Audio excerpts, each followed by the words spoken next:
Salut, je m'appelle Florence Liessiri, je suis experte de la lutte au gaspillage alimentaire et aujourd'hui, je me suis lancé le défi de cuisiner un dessert pas trop sucré. J'ai regardé ce que j'avais dans le frigo, dans le garde-manger et j'ai décidé de vous cuisiner une belle tarte tout ski.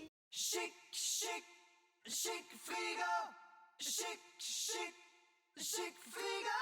J'ai récupéré les queues de fraises et les épluchures de pommes et les cœurs de pommes pour faire des recettes pour la télé. Donc, je suis prise avec de la chair. Beau problème, vous allez me dire. J'ai donc décidé de les cuisiner pour en faire une belle tarte. D'ailleurs, je vous invite à faire des tartes avec tous les fonds de fruits que vous avez présentement. Ça peut être avec des raisins aussi. Soyez créatifs, vous allez voir, vous allez être plus que surpris. Alors là, j'ai taillé mes fraises et mes pommes, mais plutôt que de mettre du sirop d'érable ou un sucrant, je vais utiliser mon sirop de fraise maison, mon sirop de queue de fraise, et je vais en verser un tout petit peu dessus pour sucrer. Ensuite, j'enrobe bien avec la cuillère. Bon, je vous ai dit que je cuisinais une tarte, mais en fait, j'ai décidé de changer d'idée. Je trouvais la recette pas assez zéro gaspillé à mon goût. J'allais fouiller dans le garde-manger et j'ai décidé de faire une tarte croustade. Ouais, mélanger les deux pour un meilleur résultat. Pour la garniture qui va faire la croustade, j'ai fait fondre un quart grain ici, j'ai pris de la margarine. Je vais rajouter ma vanille maison. Donc moi, j'y vais toujours de façon approximative, là. C'est du rhum vanille, hein. Ensuite, je vais mettre un sucrant qui va être mon sirop de fraise également. Comme ça. Je vais rajouter un petit peu de flocons d'avoine, mais pas trop parce que je veux compléter avec des biscuits écrasés qui me restaient. Donc, après ça, je vais bien mélanger.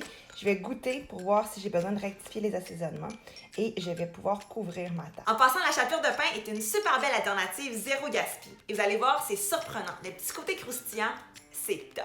Bon, j'ai mélangé. Je trouve que c'est très, très bon. Au goût, là, j'ai rien à dire. Par contre, j'ai l'impression qu'il va m'en manquer et la texture manque un petit peu de croustillant.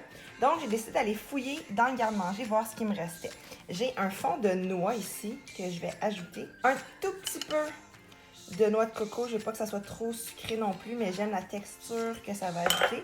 Et je vais compléter avec des graines de chia qui vont m'amener un petit côté croustillant. Ah, là, je suis satisfaite parce que non seulement j'ai moins de reste dans le garde-manger, mais en plus, je viens de bonifier ma recette. J'ai décidé de déposer mon mélange à fruits sur une pâte à tarte parce que je sais que ça va couler. Habituellement, quand je fais des croustades avec beaucoup de fruits liquides, surtout quand je rajoute du sirop comme ça, donc ça, c'est le sirop qui était dans le fond du saladier quand j'ai mélangé sur mes pommes, mais c'est sûr que ça va avoir tendance à faire un petit dégât. Donc, la pâte à tarte, non seulement va venir retenir le tout, mais en plus, ça va donner une texture vraiment très, très gourmande dans mon dessert.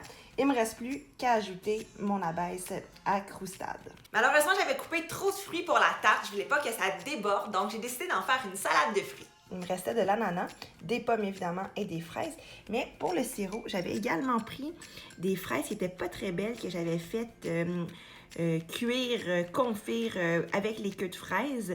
Et j'ai récupéré ça. C'est comme si je rajoutais en fait des morceaux de confiture de fraises. C'est vraiment succulent. J'ai aussi un autre truc zéro déchet pour vous. Pour m'assurer que je vais pouvoir déposer de l'appareil à croustade partout de façon uniforme, mais j'ai décidé d'écraser avec un vieux papier parchemin que j'avais gardé d'une autre recette. Ne vous sentez surtout pas mal d'utiliser du papier parchemin parce que ça se composte. Ça m'a l'air incroyablement bon. Alors, j'envoie tout ça au four pendant plusieurs minutes. Je vais le mettre environ à 350. Je vais commencer par 30 minutes, puis on verra si c'est bien cuit. Wow, ça sort tout juste du four, c'est magnifique. Puis je vois que j'ai bien fait de mettre de la pâte, parce que j'ai l'impression que j'aurais ramassé tout un dégât. Ça semble délicieux.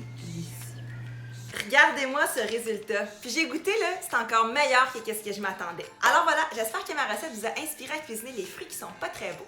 Pour plus de recettes, je vous invite à suivre mon blog chicfrigosansfric.com et à visiter mes réseaux sociaux et même vous abonner, Facebook, Instagram et ma chaîne YouTube.